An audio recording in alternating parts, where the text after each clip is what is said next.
دیشب تا حالا هی میخوام یه قصیده اینا شعر حفظ بکنم، اینجا سخنرانی اینا کردم، یه شعر بگم 30 بار خوندم خارکوسه یادم میره، بعد اصلا نمیفهم این شعرهای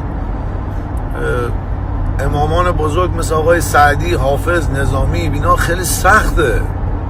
چو گیسی بران آمدم کجایی ای آویزان زلزله معطل نکن بلدله. شعرهاشون خیلی سخته. میدونی چی بهت میگم؟ باید مدرسه رفته باشی، باید آره چت جی پی تی میخوای بزنی بگی معنی این چیه، کسکش میگه این خودش فارسیه دیگه، من چوری برای تو فارسی ترجمه کنم؟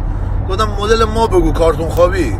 بعد برگشت گفت کسخل این شعرها اصلا برای شما نیست، برو همون بابا آبداد با ترانه با گوهرهای فراوان میچکد از بام خانه. روی این بیچاره بچه شاد، روح شاد امیر جان، روح شاد، نالتم بر